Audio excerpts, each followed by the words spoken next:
Hello Joe, let's see the question. A rock is suspended from a string and it moves downward at constant speed. कितनी speed से downward जा रहा है? Constant speed से जा रहा है. Which one of the following statements is true concerning the tension in the string if air resistance is not ignored? Air resistance ignore नहीं किया जा रहा है तो पूछ रहा है कौन सा वाला स्टेटमेंट किसके स्ट्रिंग के टेंशन के कंसर्न में करेक्ट है. तो option a the tension is 0 newtons, option b the tension points downward, option c the tension is equal to the weight of the rock, option D the tension is less than the weight of the rock. So let's see the key concept of this question. The key concept of this question is beta that Newton's second law.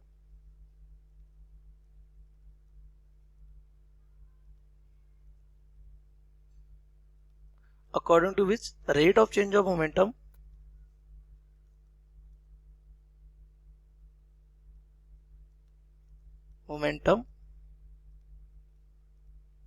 is directly proportional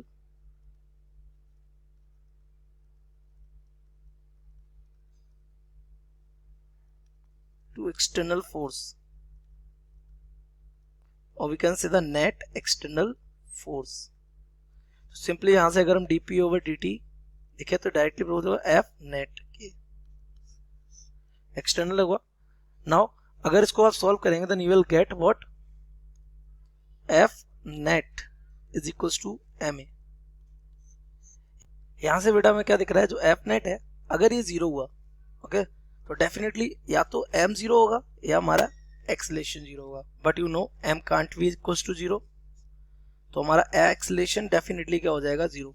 या फिर हम कह सकते हैं कि अगर acceleration zero है तो डेफिनेटली f net भी क्या होगा जीरो होगा. That means the f net will be zero if acceleration of the body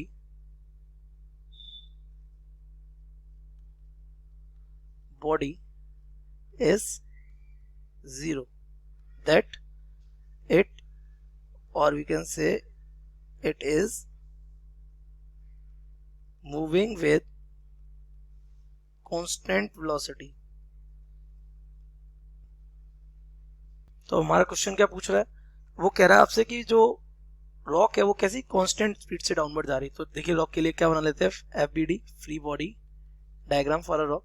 तो ये है हमारी rock, simply it is what rock. मान लिया इसका मास कितना है m, तो आपको पता है इसको नीचे की तरफ इस पर एक वेट वर्क कर रहा होगा W is equal to what mg.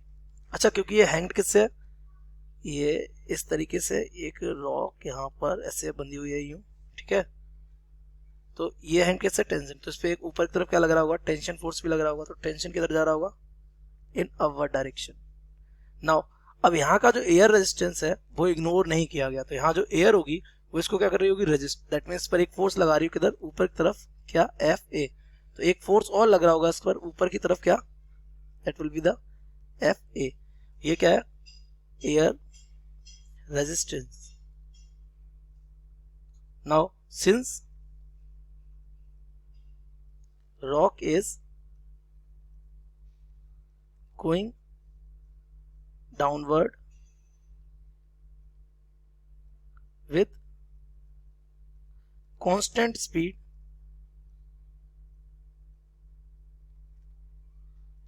its acceleration becomes zero. तो अभी भी हमारे की कॉन्सेप्ट के अकॉर्डिंग अगर एक्सेलरेशन जीरो होता है तो ऑटोमेटिकली हमारा F net on the body becomes zero. तो इस बॉडी पर नेट फोर्स कितना होना चाहिए, जीरो होना चाहिए. तो इस पर नेट फोर्स है कितना, तो आपको दिख रहा है नीचे क्या लग रहा है mg, that means the weight. ये क्या है हमारा वेट, और इससे माइनस हो जाएगा कौन हमारा t एंड प्लस fa. ये this is equal to what F net. इसको हम लिख सकते हैं वेट माइनस ये इधर भेज देंगे तो W इज इक्वल टू हो जाएगा t प्लस fa. यहां से आपको चाहिए क्या टेंशन, तो tension becomes W minus FA. This is your tension. अब since FA is not equals to zero तो T definitely will be less than W. क्योंकि आपको पता है ये जो टेंशन है, टेंशन क्या हो जाएगा, टेंशन आपका तब आएगा जब W में से FA क्या हो जाएगा माइनस. तो जब W में से FA माइनस हो जाएगा तो T डेफिनेटली आपका वेट से कैसा आएगा कम. तो अगर अपने ऑप्शंस को मैच किया जाए तो आपका option D the tension is less than the weight of the rock, ये करेक्ट हो जाएगा। So correct option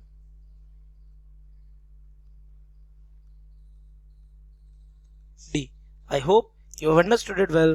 Best of luck.